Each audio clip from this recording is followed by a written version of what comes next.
those here.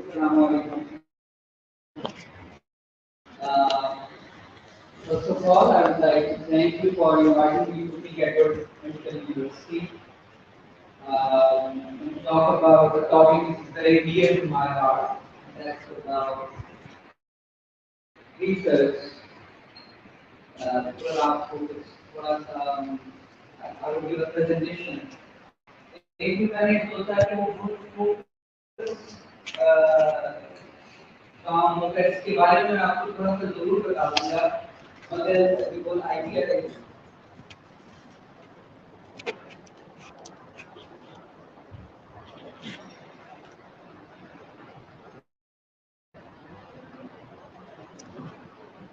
लेकिन the whole idea है इसके हमारे मेडिकल फ्रेटर्निटी के अंदर रिसर्च के बारे में बात की जाए. I have been in your shoes a while ago और मुझे अंदाज़ा है कि हमारे यहाँ रिसर्च करना कितना मुश्किल काम है. मैं थोड़ा सा जो स्ट्रगल मुझे करनी पड़ी रिसर्च सीखने के लिए और रिसर्च करने के लिए, मेरा ख्याल है अगर मैं उससे थोड़ा सा आगाज़ करूं तो आपको एक तो ये महसूस होगा कि क्या चैलेंजेस हो सकते हैं इसके अंदर, मगर दूसरा आपको एक ह्यूमन फील भी आती है जब हम किसी ऐसे शख्स को देखते हैं जिसने कुछ अचीव किया होता है और हम उस we take inspiration from that person. तो हमें बाज़ वक़्त ये महसूस होना शुरू हो जाता है कि शायद ये हमारे लिए अचीवेबल ये चीज़ें नहीं हैं. लेकिन अगर if we share the journey तो फिर मेरा ख्याल है बहुत आसान हो जाता है इन चीज़ों को समझना. तो मेडिकल कॉलेज के अंदर तो हमने वही रिसर्च की जो कम्युनिटी मेडिसिन वालों ने हमें बताया कि ये रिसर्च है. और अनफॉर्चुनेटली हमें ये लगा कि सिर्फ परफॉर्म फिल करना और कुछ सवालनामे तैयार करना और लोगों से पूछना और फिर उसके बाद SPSS के दिक्कत आमेज़ मरहले से गुजरना उसके अंदर डेटा एनालिसिस को, और हमें ये लगता था कि शायद ये वो रिसर्च है जो हमें आने वाले दिनों में करनी है. उसमें भी अमूमन ये होता है, मुझे नहीं पता आपके यहाँ क्या होता है, लेकिन हमारे यहाँ ये होता था कि अगर चंद लोगों का एक ग्रुप है तो उसमें से एक तो था जो काम करता था, बाकियों के नाम आते थे. तो that was the only research that I did during my undergrad. और हमें पता भी नहीं था कि रिसर्च की अहमियत और अफादियत क्या है. और उसकी एक बड़ी वजह यह है कि आपने भी देखा होगा कि सिर्फ बातें आपको मुतासिर नहीं करती, किसी काम को करने के लिए उसका माहौल होना भी ज़रूरी है. दुनिया भर के अंदर लोग कैसे रिसर्च करते हैं. एक वक्त था किंग एडवर्ड मेडिकल कॉलेज था, अब ये किंग एडवर्ड मेडिकल यूनिवर्सिटी बन गई. इंडिपेंडेंट इदारा है जहाँ पे लोग MPhil PhDs भी कर रहे हैं. दुनिया भर के अंदर ये होता है कि जो रिसर्च इनिशिएटिव्स हैं वो ऊपर से आते हैं. मिसाल के तौर पे एक प्रोफेसर हैं किसी डिपार्टमेंट के और वो 3 से 4 research there are 3 or 4 ongoing research projects in his department, और हर डिपार्टमेंट या वार्ड के अंदर वो चल रहे होते हैं. और उस प्रोजेक्ट को पूरा करने के लिए उसमें मुख्तलिफ लेवल पे लोगों की ज़रूरत होती है और उसमें स्टूडेंट्स जो हैं वो वॉलंटियर करते हैं. तो ये एक रिसर्च के सीखने का प्रोसेस. तो आप एक बहुत बेसिक लेवल से शुरू करते हैं जिसमें ये है कि आप ये सीखते हैं कि ये रिसर्च कैसे डिज़ाइन की गई, आप उसको देखते हैं. It's a well design study. आपका जनरली काम डेटा कलेक्शन के ऊपर होता है, फिर उसके बाद उस डेटा एनालिसिस के ऊपर होता है. तो during this process you learn a few things और ग्रेजुअली आपकी ग्रोथ यूँ होती है कि eventually you can yourself design a study और आप उसको कंडक्ट कर सकें. एक और दुनिया भर के अंदर जनरली फैक्ट भी ये है कि रिसर्च करने के लिए आपको फंडिंग और रिसोर्सेज की ज़रूरत होती है. तो ये फंडिंग और रिसोर्सेज का जो इंतज़ाम है ये भी ऊपर से किया जाता है. सो you don't have to worry about funding, you don't have to worry about resources. This is the job of what we call as principal investigator, who is generally a senior physician or scientist, जो कि project के लिए funding लेके आते हैं और फिर उसके ऊपर चीज़ों को जो है वो ऑर्गेनाइज किया जाता है. So that's a structured way of learning how to do the research. और वो जो कहते हैं ना, you must walk before you run, तो वो होता है कि आप पहले आहिस्ता आहिस्ता इस प्रोसेस को सीखना शुरू करते हैं. अनफॉर्चुनेटली हमारे यहाँ ये है कि वो ये चीज़ें एग्जिस्ट नहीं करती. So what would be an ideal situation? So ideal situation ये होगी कि आपके यहाँ पे ऑनगोइंग मल्टीपल रिसर्च प्रोजेक्ट्स हों जो ऊपर से आते हैं, जिसमें जो रिक्वायर्ड फंडिंग है उसका इंतज़ाम ऊपर से हो रहा हो और फिर आप उन प्रोजेक्ट्स को कर रहे हो. तो जब मैंने अपनी ट्रेनिंग स्टार्ट की इंटरनल मेडिसिन के अंदर, तो ऐसी कोई चीज़ एग्जिस्ट नहीं करती थी. अब तो खैर मैं ऐसी कोई चीज़ अब भी एग्जिस्ट नहीं करती, यानी अगर ये इस मैकेनिज्म की बात की जाए तो अनफॉर्चुनेटली वो भी एग्जिस्ट नहीं करता. मगर एक और बदकिस्मती ये थी कि उस वक्त इसके बगैर भी कोई रिसर्च का रुझान नहीं था, यानी ये नहीं समझा जाता था कि कोई रिसर्च एक ऐसी ज़रूरी चीज़ है जो हमें करनी चाहिए. बट आई स्टिल रिमेंबर हमारे एक सीनियर थे जिन्होंने डेंगू के ऊपर एक पेपर पब्लिश किया और उन्होंने बताया कि जिस तरह से उन्होंने पेपर पब्लिश किया, and then someone did it and I thought okay maybe I can do the research as well. तो मेरे अंदर भी एक शौक पैदा हुआ कि हमें भी रिसर्च करनी चाहिए. लेकिन जो मेरा एक्चुअल इंटरेस्ट था रिसर्च के अंदर वो आया जब मैं 2010 के अंदर जर्मनी में गया. जर्मनी का एक छोटा सा टाउन है विच इज़ कॉल्ड लिंडाउ. वहाँ पे हर साल जो जितने भी नोबेल इनाम याफ्ता साइंसदान हैं वो इकट्ठे होते हैं, and then there is a chance for young physicians, young researchers to interact with those laureates. तो जिस साल मैं गया वो एक इंटरडिसिप्लिनरी मीटिंग थी और उसके अंदर कोई 60 के करीब 60 Nobel laureates were there. Not only the Nobel laureates तो आप देखते हैं ये वो लोग हैं जिन्होंने अपनी ज़िंदगी में क्या कहना चाहिए उरूज हासिल किया है अपनी फील्ड के अंदर.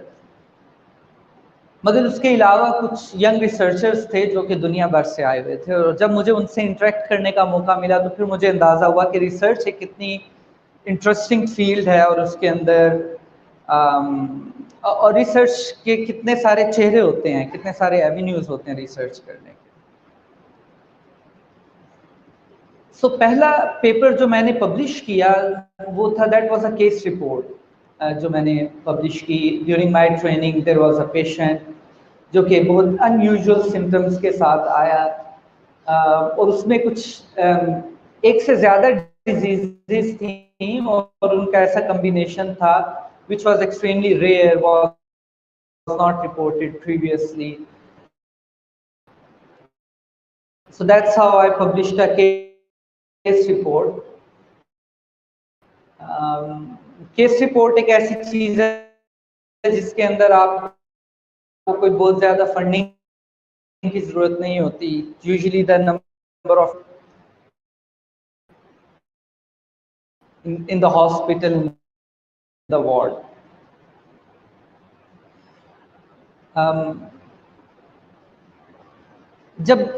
मगर मैं एक ब्रॉडर कॉन्सेप्ट समझाना चाहता हूँ रिसर्च के बारे में कि रिसर्च है क्या. रिसर्च जो है वो किसी ऐसी चीज को जानने का, समझने का नाम है जो पहले से मालूम ना हो. आप रोजाना आपको बहुत सारे चैलेंजेस आते हैं, मेडिकल लाइफ के अंदर बहुत सारे चैलेंजेस आते हैं. तो जो भी आप रिसर्च करें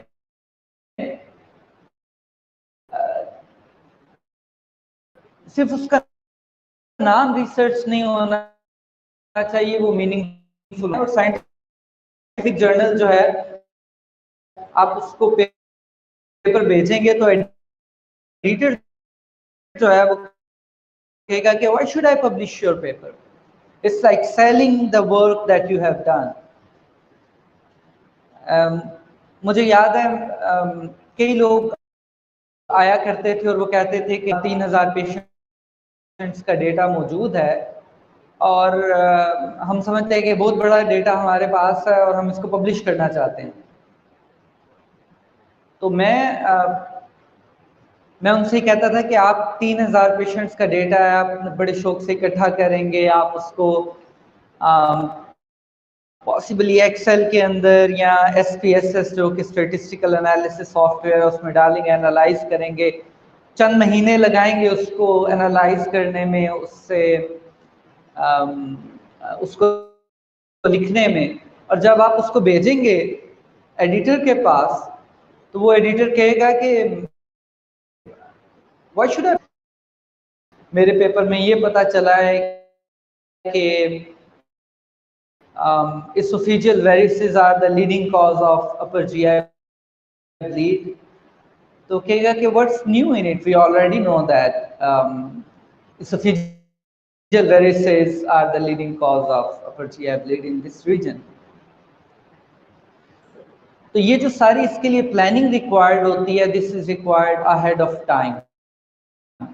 लोगों के लिए रेजिडेंसी हासिल करने के लिए यहाँ पे भी उन्होंने इसको रिसर्च को इंसेंटिवाइज कर दिया और लेंगे और उसके नतीजे में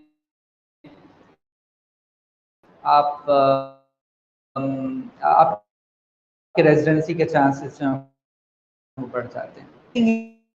into consideration the ground reality,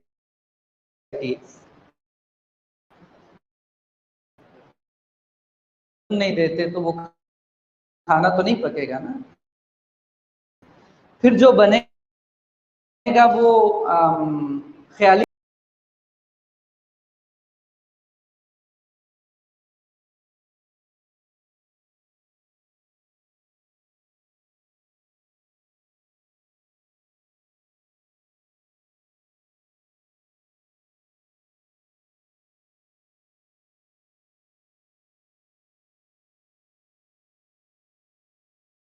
fake data है। आप में से कितने लोग इससे एग्री करते हैं जो बात मैं कर रहा हूं?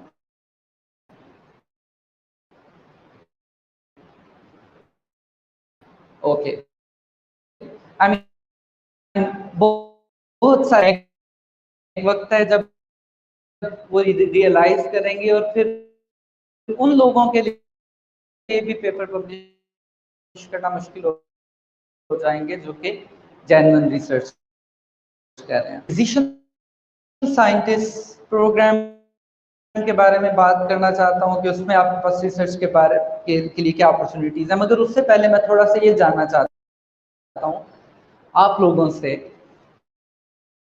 कि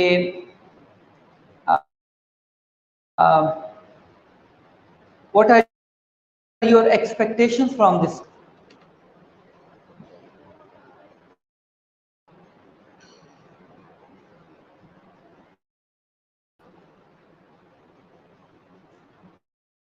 जी जी बता दीजिए जी।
सॉरी, अगर आप अपना पहला क्वेश्चन रिपीट कर दें। मुझे बाकी तो एक एक मेरे जर्नी से मुतल्लिक है कि I did my graduation, then my fellowship training in of you. दूसरा आपका ये था कि MBBS के बाद अगर कुछ लोग सिर्फ बेसिक साइंस के अंदर करना चाहते हैं रिसर्च, तो उनके लिए क्या अपॉर्चुनिटीज हैं, क्या पाथ आउटसाइड पाकिस्तान, क्या ऑप्शंस उनके पास अवेलेबल हैं। वो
कुछ और ममालिक के अंदर, यूके और यूरोप के अंदर भी ये प्रोग्राम है। अनफॉर्चुनेटली पाकिस्तान के अंदर एक structured physician scientist program exist नहीं करता। आज तक फिजियोलॉजी एंड मेडिसिन के अंदर जो नोबेल प्राइज लोगों ने लिए हैं, उनमें एक बड़ी तादाद उन लोगों की है। इनिशियली 1901 के अंदर सबसे पहला नोबेल प्राइज दिया गया मेडिसिन एंड फिजियोलॉजी के अंदर। तो जो इब्तदाई कुछ 30-40 साल थे, उसमें सबसे ज़्यादा नोबेल प्राइज जो लिए जिन लोगों ने, वो क्लिनिशियंस थे। So the discoveries made by clinicians at that time were awarded with Nobel Prize. उसके बाद एक टाइम आया जिसके अंदर बेसिक साइंटिस्ट जो थे उन्होंने, because most of the Nobel prizes were awarded for on basic discoveries, fundamental understanding of biological processes, they got Nobel Prize for that. Recent years के अंदर, again now I have seen that the Nobel Prize is being awarded to people who are physician scientists. So अगर आप पिछले 3-4-5 साल के medicine और physiology के Nobel prizes को देखें तो ये कौन लोग हैं? इनमें एक नेफ्रोलॉजिस्ट हैं, he is a nephrologist and he was also a PhD, and what he was doing was he was combining his basic research with the clinical research. एक cardiologist हैं जिनको who got the Nobel Prize on the probably on the nitric oxide synthetase pathway. एक बड़ी interesting story है जो मैं आपसे share करना चाहता हूँ। हमारे यहाँ एक रिलक्टेंस पाई जाती है, हम समझते हैं कि अगर आप डॉक्टर बने हैं तो बस इसके बाद आपको एक क्लिनिकल पाथ ही फॉलो करना है। जापान के एक डॉक्टर साहब थे जिनका नाम है Shinya Yamanaka. Shinya Yamanaka was a medical graduate, और फिर उन्होंने he started his residency training in Japan in the field of orthopedics. तो ऑर्थोपेडिक में जब उन्होंने काम करना शुरू किया तो he was a brilliant student, but he was a bit slow than his contemporaries. तो वो एक ऐसा प्रोसीजर जिसको करने में बाकी लोगों को 20 मिनट लगते थे, he took 1.5 hours to do that procedure, और जो उनके कोलीग थे उसका मजाक उड़ाते थे कि तुम तो बहुत डीले हो। आपको पता है हमारे यहाँ भी ऐसा ही रवाज है कि हम बहुत जजमेंटल होते हैं, लोगों पे बहुत तबसरा करते हैं। तो उन्होंने सोचना शुरू किया कि क्या वाकई ये फील्ड मेरे लिए है। उनका ज़्यादा इंटरेस्ट जो था वो बेसिक रिसर्च के अंदर था। So what he did was he left his residency training and he did his PhD in pharmacology. PhD pharmacology करने के बाद वो चले गए US में, and in US he did his post doc. तो वहाँ पे काम करते हुए उन्होंने कुछ ऐसी जीन्स के ऊपर काम करना शुरू किया जो कि उनके ख्याल में एथेरोस्क्लेरोसिस का रिस्क बढ़ाती हैं। But it turned out after years of work that those genes do not increase the risk of atherosclerosis, but they do something else. Shinya Yamanaka के काम से पहले एक कॉन्सेप्ट था, और वो ये कॉन्सेप्ट था कि अगर सेल्स एक दफ़ा, स्टेम सेल्स एक दफ़ा डिफ्रेंशिएट हो जाएं, मसलन न्यूरॉन्स बन गए, स्किन सेल्स बन गए, एडिपोसाइट्स बन गए, तो उनको डी डिफ्रेंशिएट नहीं किया जा सकता इंटू स्टेम सेल्स। और उसकी वजह से साइंटिस्ट जो थे, अगर स्टेम सेल पे कोई भी काम करना होता था तो वो एम्ब्रियोनिक स्टेम सेल्स पे काम करते थे, यानी वो जो ह्यूमन एम्ब्रियो से सेल आते थे, और उसमें बहुत सारे एथिकल डायलेमास थे।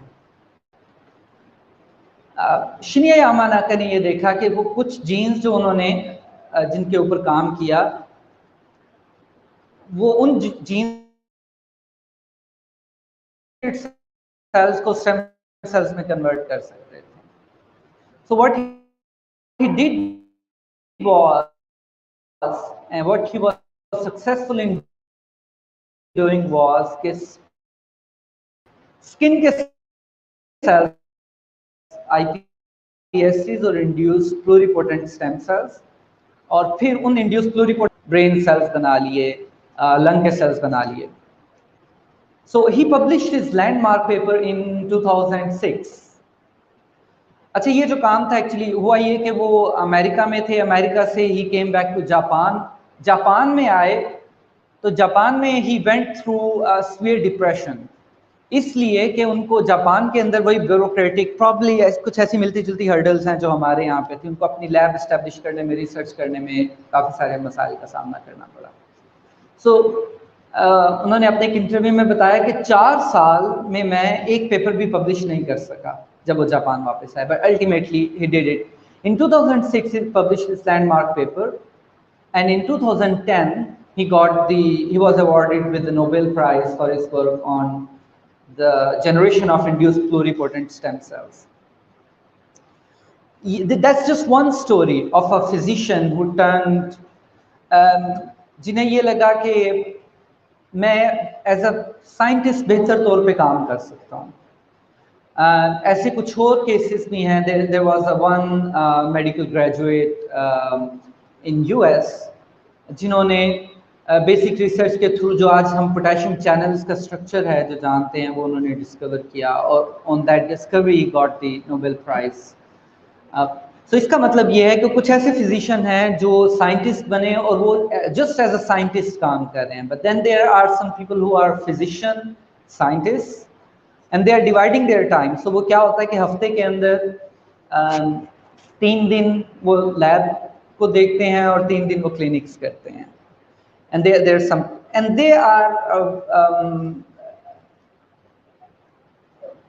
जो उसे कहते हैं कि बड़े मकबूल हैं वो अमेरिकन सिस्टम के अंदर भी। सो जो आपका सवाल है वो उसकी तरफ आते हुए, that's more of a motivation कि आप भी फिजिशियन साइंटिस्ट बन सकते हैं, और ये कोई इंफीरियर चीज़ नहीं है। हाँ, एक चीज़ ज़रूर है, जनरली फिजिशियंस या सर्जन्स, प्रैक्टिसिंग फिजिशियंस स्पेशली, वो ज़्यादा कमाते हैं साइंटिस्ट से, प्रोवाइडेड के साइंटिस्ट जो हैं वो एकेडेमिया में स्टे करें। सो अगर आप एक साइंटिस्ट बनते हैं तो आपके पास 2 पाथ्स हैं उसके बाद भी, या तो आप एकेडेमिया के अंदर स्टे करें, लाइक आप अपनी लैब किसी यूनिवर्सिटी में एस्टेब्लिश करते हैं और वहाँ पे आप PhDs पोस्ट डॉक्स को ट्रेन करते हैं and you publish high quality work there. It's not like less paid, मगर if you compare it with clinicians और सर्जन्स, तो अगर तो आप पैसा ज़्यादा कमाना चाहते हैं तो उसके लिए तो क्लिनिशियंस। लेकिन अगर आप that's not your top priority, professionally excel करना चाहते हैं, then this is an option. अब ये कैसे किया जा सकता है? जो PhD प्रोग्राम्स हैं,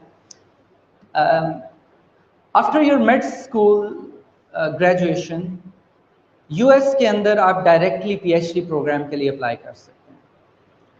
सो बाकी जगहों के ऊपर आपको जनरली मास्टर्स रिक्वायर्ड होता है। Masters, it can be an MPhil, it can be your fellowship that can be considered as an equivalent to masters. लेकिन वैसे केस टू केस वेरी करता है। सो कई यूनिवर्सिटीज़ ऐसी हैं जो कि आपको बैचलर्स के बाद भी डायरेक्टली PhD प्रोग्राम के अंदर ले लेती हैं। That's true for UK and Europe as well. मैंने जब काम शुरू किया तो मैंने जब क्लिनिकल ट्रेनिंग इंटरनल मेडिसिन के अंदर ट्रेनिंग शुरू की and I would see many patients, तो मेरा एक the reason I followed this path is out of curiosity and inquisitiveness. So ये मेरी inner desire थी कि try to understand कि अगर आपके पास एक पेशेंट आता है तो वो जिन प्रॉब्लम के साथ आता है उसकी मोलेकुलर बेसिस क्या है. सो गुज़िश्ता कुछ साल मैंने ह्यूमन जेनेटिक डिजीज़ के ऊपर काम किया. So most of my work has been on intellectual disability. So we discovered some more than 50 genes that were not previously reported that are involved in intellectual disability.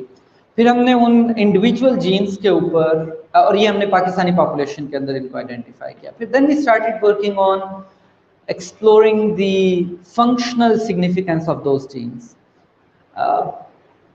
तो उस पे काम करते हुए I was interested in one particular gene, and what I am doing right now is I take the induced pluripotent stem cells and I grow them into brain organoids in the lab.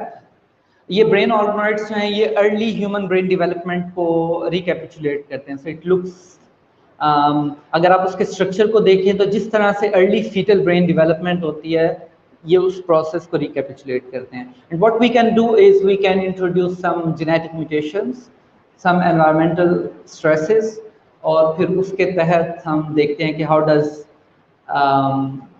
These genetic mutations, environmental toxicity affect the early development of human fetal brain. So वो मेरी जो motivation है that's purely out of curiosity, and ultimately I'm thinking about that this might lead to identification of some molecular pathways that can be targeted for future therapeutic interventions. तो मेरी motivation तो ये है. आप लोगों के लिए आप PhD अभी भी कर सकते हैं straight away after your MBBS. America के अंदर जो PhD प्रोग्राम है that is usually from 5 to 6 years, 5-5.5 साल का प्रोग्राम है PhD का. जो अमेरिका में लोग MD PhD करते हैं that's the combined medical school and PhD. और जनरली MD PhD में एडमिशन जो है वो ज़्यादा कंपेटिटिव होता है as compare to a regular MD student. और उसमें वो क्या करते हैं कि आपके शुरू के प्रॉब्ली 3 साल जो हैं आप पहले मेड स्कूल एजुकेशन कंप्लीट करते हैं, then you work in a lab for 3 years, that makes it 6 years, और फिर उसके बाद 2 साल आप अपनी फर्दर क्लिनिकल करते हैं. So unlike a 5 years MD program, the MD PhD program is 8 years, but then you get a joint degree of MD PhD. and MD PhD जब जो लोग रेजिडेंसी के लिए भी अप्लाई करते हैं, if you are an MD PhD you are more likely to get into prestigious residency programs as compared to if you're just an MD. So MD PhD is still, अगर आप अपनी fellowship के लिए भी जाना चाहते हैं यानी रेजिडेंसी ट्रेनिंग US के अंदर करना चाहते हैं, उसके अंदर भी बेनिफिशियल है. So what you can do is you can do a PhD and do your followed by your residency training, and then you can work as both physician scientists there. अगर आप यहाँ से मास्टर्स करना चाहते हैं या आप यहाँ पे क्लिनिकल ट्रेनिंग करना चाहते हैं, so you can do it here and then you can do PhD. America में वैसे एज अ मेडिकल ग्रेजुएट और यहाँ अगर आपने फेलोशिप की है तो बाज़ वक़्त आपको PhD की भी जरूरत नहीं होती. You can directly go and work in the lab as postdoc. Interestingly America के अंदर इस वक्त एक काइंड ऑफ क्राइसिस चल रहा है कि वहाँ पे जो प्रोफेसर्स हैं और जो लैब्स हैं उन्हें पोस्ट डॉक्स मुयसर नहीं हैं. So there is kind of acute shortage of post docs in US right now. Well that can be an opportunity for some of you. अगर उसकी रीज़न क्या है? उसकी रीज़न यह है कि बहुत सारे लोग जो PhD करें वो इंडस्ट्री के अंदर मूव कर रहे हैं because industry is more lucrative. तो जी, तो I hope that answers your question about why one should follow a physician scientist path and what are the options. अच्छा, एक दो बातें और, what are the requirements for that? पहले एक वक्त था जब जीआरई करना पड़ता था आपको पीएचडी में एडमिशन लेने के लिए, अब आपको जीआरई की जरूरत नहीं है. The only thing that you might need is, and that can vary case to case, but only thing that you might need is an English proficiency test. So that can be in the form of IELTS or TOEFL, probably OET. Magar, that's the only thing that you require. आपकी PhD application और PhD program जो है that in most cases it would be a funded PhD program. अब ये funding कहाँ से आपको मिल सकती है? ये फंडिंग आपको डायरेक्टली यूनिवर्सिटी प्रोग्राम फंड कर सकता है आपको, या आप Higher Education Commission of Pakistan के थ्रू भी फंडिंग के लिए अप्लाई कर सकते हैं. मैं इनमें से किसको प्रेफर करूँगा? I would most likely prefer a funding which is the funding from the US universities, then HEC, magar both are possibilities. Europe के अंदर आपको, मैं जैसे कहा कि पीएचडी करने के लिए अगेन आपको यूजुअली मास्टर्स इक्विवेलेंट चाहिए होता है वहाँ पे पीएचडी प्रोग्राम के लिए, और उसके साथ भी again IELTS is the thing that is required. लेकिन what will make you a good candidate? अगर आपका कुछ एक्सपीरियंस है, रिसर्च एक्सपीरियंस है. मोस्टली पीएचडी प्रोग्राम में at the time of induction into a PhD program, a research publication might not be required. So it may not be necessary that you have a paper published, but you should have some research experience. So अगर आप में से कुछ ऐसे लोग हैं जो ये चाहते हैं कि बाद में इस कैरियर को pursue करें, it's better to do some work in a lab, and this can be I'm not sure about how good the basic departments and the research here is, but I'm sure there is some. अगर आपके departments के अंदर PhD हो रही है, so you can definitely shadow some PhD students and get some experience how they are doing, what kind of work that. So अगर आपके पास कोई थोड़ा सा hands on experience भी हो लैब के अंदर काम करने का, that strengthens your application. I think doctors can be great scientists because they have a better and clearer understanding of human physiology, better knowledge of human diseases. इतना कुछ तो आपको पढ़ना पड़ता है एक डॉक्टर बनने के लिए, and that gives you kind of a holistic approach as well. So if you have some research experience that you can gain, definitely it can be as little as 1 or 2 months of, अगर आप basic sciences में जाना चाहते हैं, relevant lab experience, that would be sufficient. So that's what you need to apply for a PhD program. There are some other programs which are called masters leading to PhD programs, and these masters leading to PhD programs, अगर वो आपको UK Europe के अंदर कहीं पे भी मिल जाते हैं तो आप उनके लिए अप्लाई कर सकते हैं. Then you don't need like a master's degree from here. You can directly apply for that after your medical school graduation. Thank you. Okay. Any other question?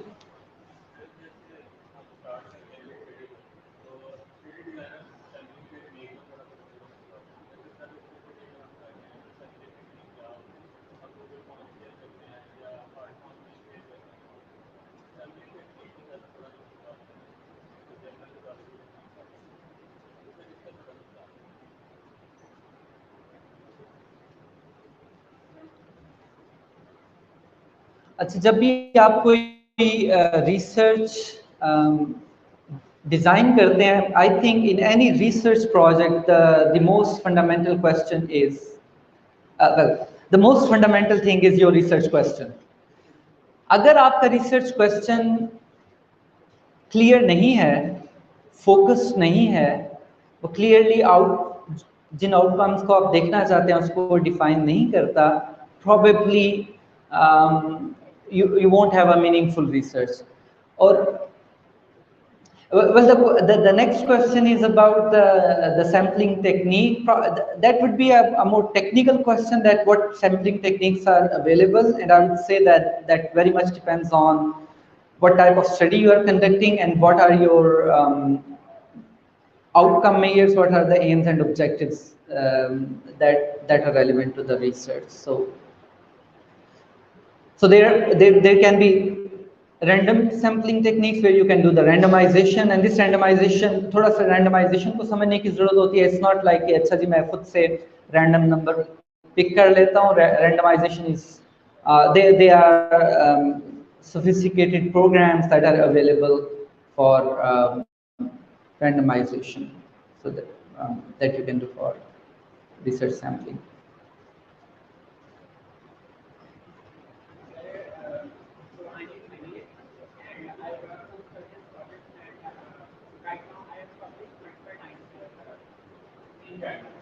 So my question is that I feel that I've gotten into error now and the quality of my work has stagnated.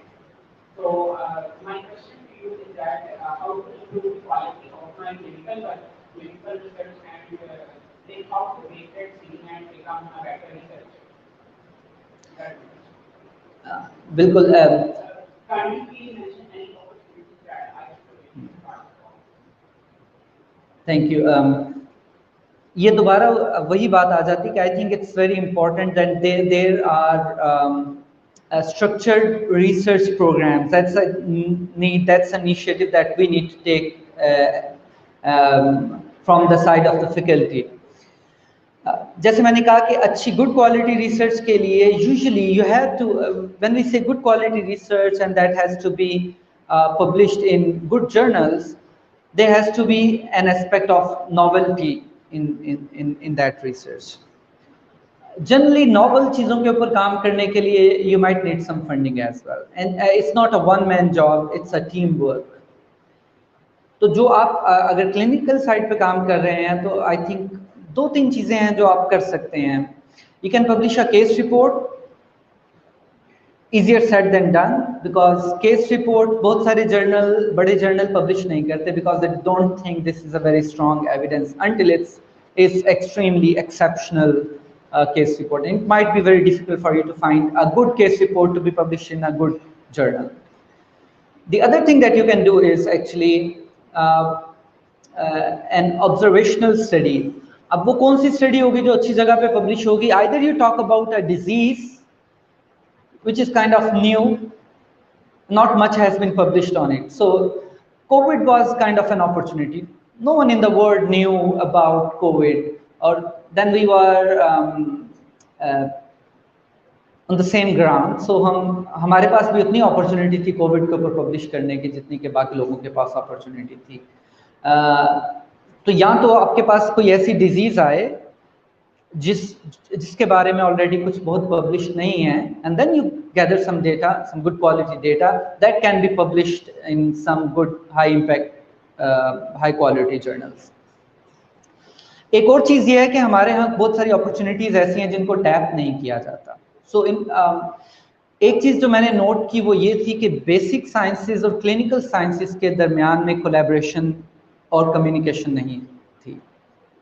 और जब मैंने basic scientist के साथ काम किया तो मुझे पता चला कि they were doing some high quality work, for example discovering new genes, but what they did not have or what they needed was access to patients. What doctors had was access to patients, but not an access to that high quality instrument or funding जिसके साथ वो high quality work जो है वो publish कर सकते हैं. So what you can do is, और इसके लिए थोड़ी सी मेहनत की ज़रूरत है. You have to look around, you have to do some networking, find people who are doing something where you can jump in, and you can play your part on the clinical side. एक और चीज़ है कि funding opportunities को tap करना.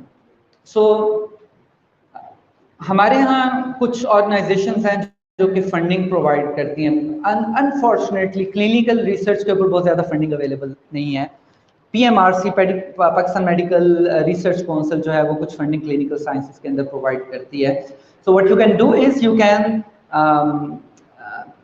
team up with your seniors, with your someone who in the faculty who is quite active, who wants to do the research. You can team up with them, make a team, and then you can apply for funding, and through that funding you can also do some high quality research. Higher Education Commission of Pakistan, Pakistan Science Foundation, they also provide funding. अच्छी amount provide करते हैं वो research के लिए, but generally their research is more focused on the towards. So उस funding को हासिल करने के लिए, but then many people in basic sciences are dependent on some clinical work, and that's what you can do. एक और चीज जो कि फंडिंग के बगैर हो सकती है, and you can publish it at good places, is systematic review or meta analysis.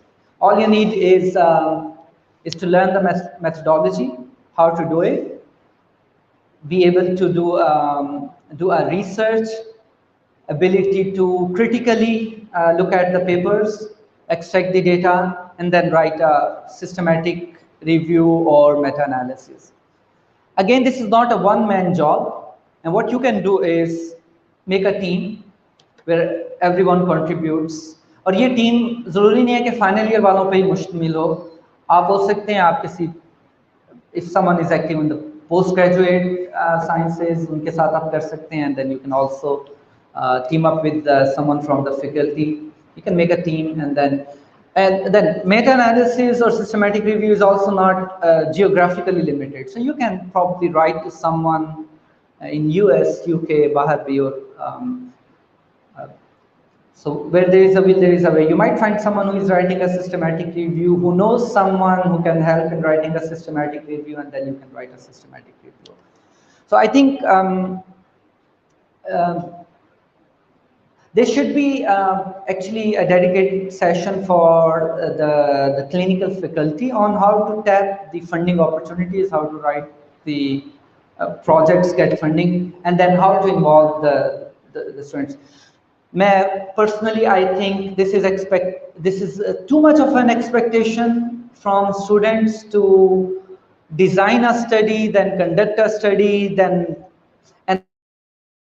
and be able to write it in a way that it can be published in a good journal. That's not a one-man job, and that's not a. So, आप में से जिन लोगों ने किया है, I'm sure they are very hardworking. They had to work really hard. मैंने ये देखा कि जो काम मुझे पहले करने में, जब there was no mentoring, it took me a month to do something that I can do in a day now.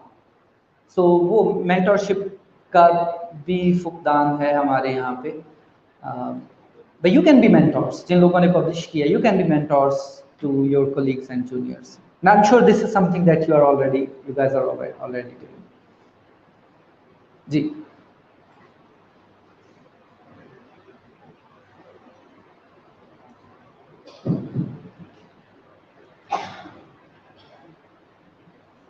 Asking a question related to my previous question, I want to ask, like, as you said about research experience. So, can a research experience compensate lab school, med school, when you are applying for PhD? One is that you know that the country we are in, the environment we are, financial considerations. So, by the time you apply for a PhD, you might have family of your own, and you have other expenses, you have your personal expenses in life. So how is this cost on your pockets to actually go out there, and how and after you get a funding, like is there like the stipend you receive is enough to meet your personal demands as well as like you have a small so like basic kind of things, can you afford at that stipend? So एक बड़ा important question ये है कि PhD में अगर आप PhD करना चाह रहे हैं, PhD प्रोग्राम में एंटर होने के लिए क्या फाइनेंशियल रिक्वायरमेंट होंगी, और उसके बाद would it be able to meet your financial needs? पहले सवाल का जवाब तो ये है कि PhD में अप्लाई करने के लिए बहुत सारे मेजॉरिटी प्रोग्राम्स के अंदर all you have to do is you don't have to pay anything, you just need to find the opportunities. और उसके लिए बहुत सारे ऑनलाइन फोरम्स अवेलेबल हैं. So there is like one website which is kind of a search engine to find a PhD, and the name of the website is actually Find a PhD. And almost everywhere in the world, when people have to find for a PhD candidate, they put an advertisement there, and usually the eligibility criteria things are there. एक और चीज जो PhD के अंदर ये है कि I don't think your med school exam score matter that much, not really. If I am a PI looking for a PhD student, all I want is someone who is really dedicated to do, someone who can demonstrate that he or she has a genuine interest in research and is capable of doing that kind of research.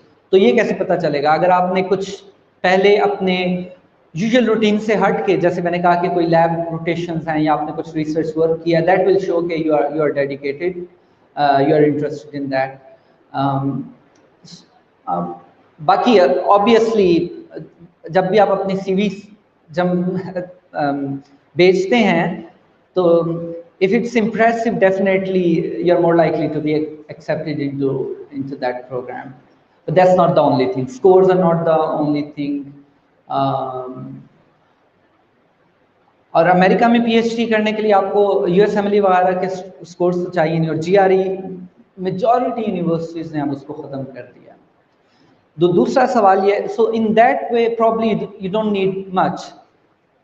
कुछ जगहों पे ये होता था कि आप PhD के लिए अप्लाई करते हैं, if you are shortlisted for an interview, you are invited for an interview, तो उसमें आपको ट्रैवल करना पड़ता है बाज़ बार. उसमें भी ये होता है कि बहुत सारे प्रोग्राम्स आपको पे करते हैं ट्रैवल करने के लिए, आने के लिए, और वहाँ पे उनके साथ स्टे करने. दूसरी बात आती है PhD के दौरान फंडिंग. सो PhD की फंडिंग जो है वो रेजिडेंसी ट्रेनिंग की फंडिंग से कुछ कम होती है, वो कम होती है. So you should bear in mind कि वो 3 साल है, 4 साल है. अब PhD प्रोग्राम 3 साल का भी हो सकता है, 4 साल का भी हो सकता है, और अमेरिका के अंदर अमूमन ये 5-5.5 साल का PhD प्रोग्राम है. तो you should bear in mind, अब क्या उससे गुजारा हो सकता है या नहीं हो सकता for that duration of time, अगर आपकी फैमिली भी है. That also again depends where you are living. If you're living in London, for example, in UK, or maybe in New York, तो थोड़ा सा मुश्किल होगा. लेकिन अगर आप ऐसी जगहों पे रह रहे हैं जो लेस एक्सपेंसिव, मोस्टली जो एक्सपेंसिव होते हैं वो आपके रिहाइश के होते हैं, रिहाइश और इलेक्ट्रिसिटी के.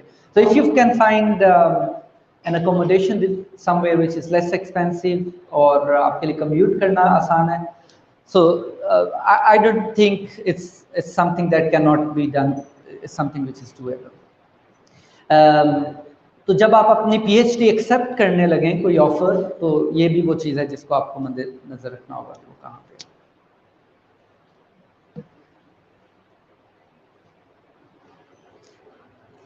That's it. Ji.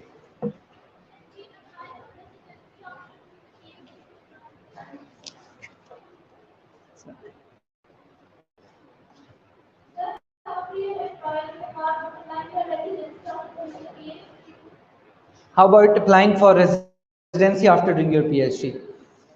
Yes, so doing PhD can actually increases your chances of getting into a residency program and getting into a good residency program.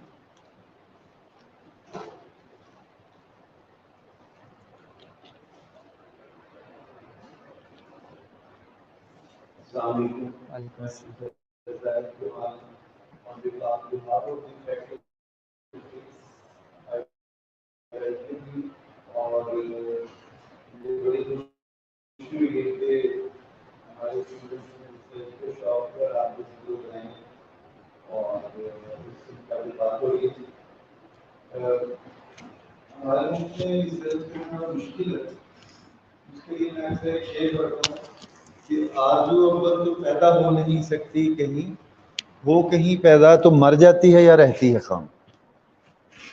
लेकिन अगर आप देखें कि परहैप्स हम उस दौर में हैं जो मिडिवल यूरोप में था. कूपरनेक्स को अगर आप पढ़ें कि उसने जब कहा कि ज़मीन रोटेट कर रही है सन के राउंड, तो उसको बुलाया गया क्या और उसको कैद में रखा गया और उसको मजबूर किया गया कि वो इससे अपने माफ़ी मांगे और रिटर्न लिख के दे कि मुझे ये नहीं, ये मैंने गलत कहा। तो रिसर्च जब आप करने पे आएंगे तो आप इन सब चीज़ों के लिए तैयार रहें। और इवन जो हम कहते हैं मुसलमानों ने भी बड़े बड़े जुल्म किए हुए, मुसलमानों ने भी रिसर्च करने वालों में बहुत जुल्म किए।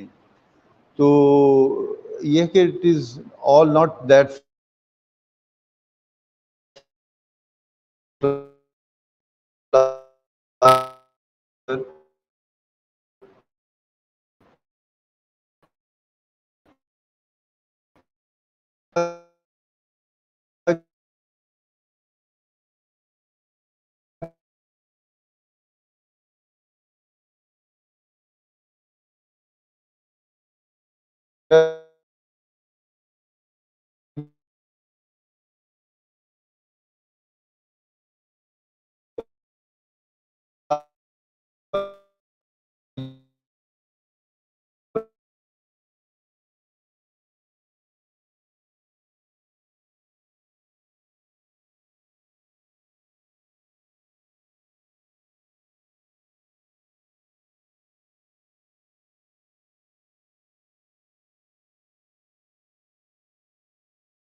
वो क्यों जाते हैं, वो उनके पूरे पूरे इंटरव्यूज हैं। अब ये हमारा कल्चर है, हमारा प्रॉब्लम है, लेकिन उनको क्या इंटरेस्ट है इसमें? ट्रेन उठाते हैं हर साल की फंडिंग 2 करोड़ रुपए की फंडिंग, और हम जैसे होंगे तो हम कहेंगे जी इसका क्या फायदा है, इसका तो हम एक बिल्डिंग बना लेंगे। हमारे जहन को भी अप्रिशिएट करता हूँ कि अगर हमारे 1530 लोगों में से ये कम से कम 35-40 लोगों को शौक है, तो जरूर जगह रिसर्च करने वालों के लिए अभी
हमने ये अपने ट्रेन कर दिया, मैंने अपने असिस्टेंट को, और वो उससे अगले दिन फोन पे 2 क्वेश्चन पूछे। आपकी आंख में दर्द है? नहीं है। आपको नज़र पहले से बेहतर आ रहा है या ठीक आ रहा है? 2 इंपॉर्टेंट क्वेश्चन है जो हमें एंडोसल्माइटिस के लिए, इन्फेक्शन के लिए पूछे। वो अगर नहीं है और अनकॉम्प्लिकेटेड सर्जरी हुई है तो वो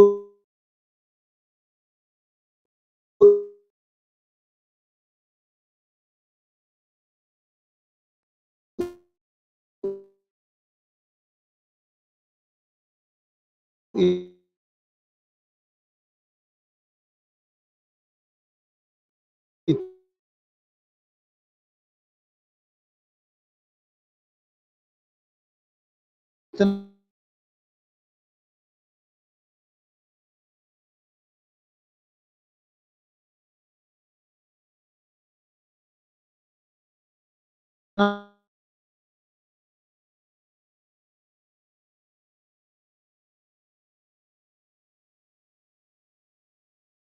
अच्छा उसका आउटकम आया कि now most of people actually पहले भी कर रहे थे ये, लेकिन पब्लिश नहीं किया चले जा रहे।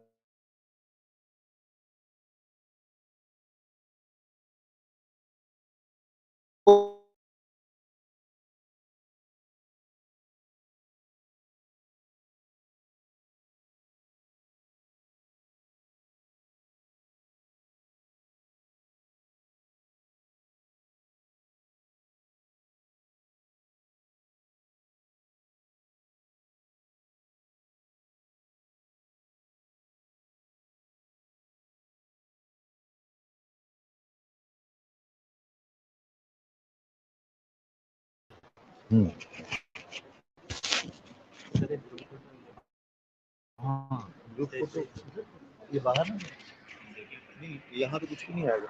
हाँ।